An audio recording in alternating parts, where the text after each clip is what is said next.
Okay, folks, you all know my first guest from MTV's Jackass, and of course, the movie Jackass. Let's take a look. Hey, I'm Rab himself, and this is Bungee Wedgie.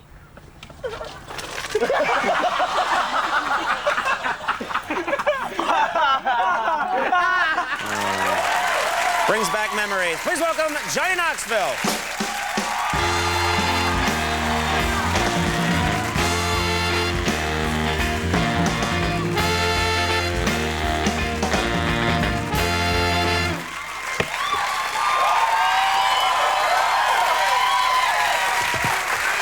I have to say,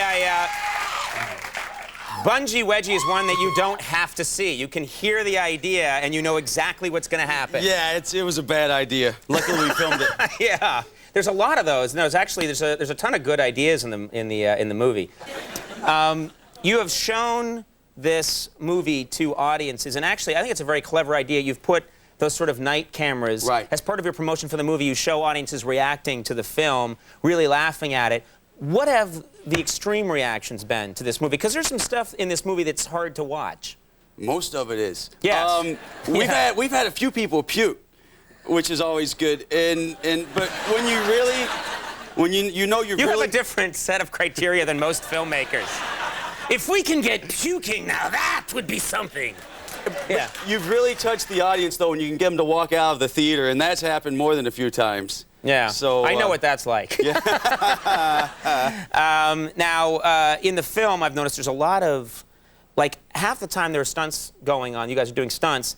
Some of the guys that are with you are always holding beers in the background. Right. It just felt like beer was an important part of the process. Well, it is. It's a big part. And when we started to do the movie, someone says, do you want to do product placement? And we're like, no, we don't want to do product placement. That's against, we don't want to compromise our artistic integrity. And someone said, someone added, well, you can get free beer. And we're like, yeah, that sounds like a great idea.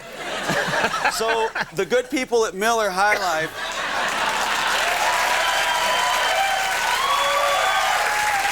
send us, we go to a city and they send 40 cases of beer. The beer truck would pull up and on the road we'd have everyone's name listed on a contact sheet, and then there was the beer room. So that was a really popular room. I'd like to take this opportunity to mention that the Porsche is the finest car ever made, in my opinion.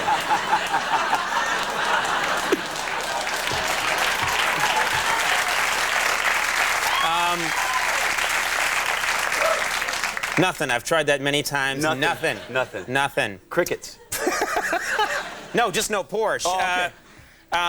I watched the movie, and I can't. Every other thing that you do in public. Right. It's not like you're doing this in an enclosed studio. You're doing it in. That looks. Oh, sorry.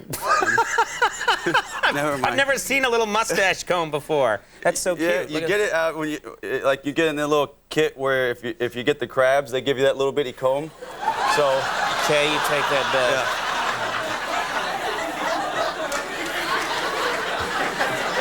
Yeah. You were saying?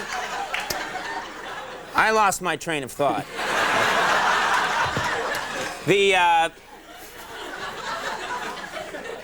I'm watching this movie and I'm thinking, why aren't the police showing up? The police must show up sometimes. Like, you're in public, you're creating these huge disturbances, you're running around wreaking havoc. Do the police ever show up? Oh, they've showed up plenty. During the show, I had guns pulled on me on 3 different occasions. The first time I was doing a bit called The Escape Convict, and I had an orange prison jumpsuit on with handcuffs, and I was dirty, and I walked into a hardware store and tried to get them to saw them off of me.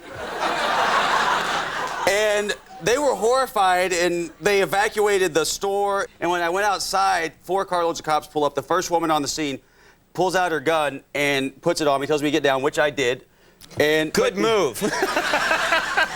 But she didn't put her car in park, so she's got the gun on me, and her car just keeps running right into a light pole, and I'm like, oh, no. Oh, they have guns, and now they're very angry.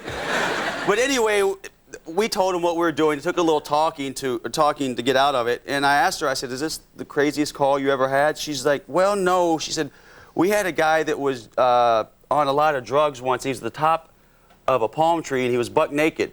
And she said he slid all the way down the palm tree. And she took him to the mental hospital after that. But we were going to do that for the movie, but we just didn't get around to it. You're the only guy listening to that story going like, that could work. We did.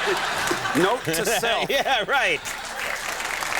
You're gonna get sued for like stealing that idea. We have another clip I want to show before we completely run out of time, which we're about to do, which is you guys just went into a bowling alley, I'm guessing without permission, and did your own version of bowling. Yes, just you set the guys loose anywhere, and it usually ends bad. So we went to a bowling alley. Who knew? I like how all your stories end badly. Yeah. And it all went very badly. And yeah, we don't show the stuff that went good. Let's take a look at this clip from Jackass the movie.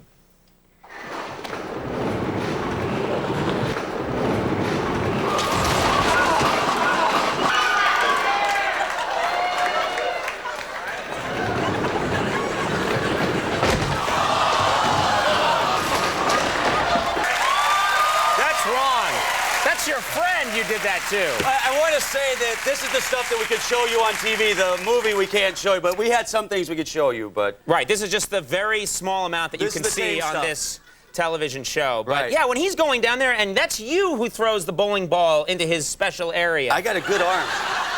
I got a really good arm. Yeah, I was impressed with him. Like, he's good. Better legs, but a good arm. All right, great having you here. Johnny Knoxville, everybody. Richard Lewis coming up. We'll take a break. We'll be right back.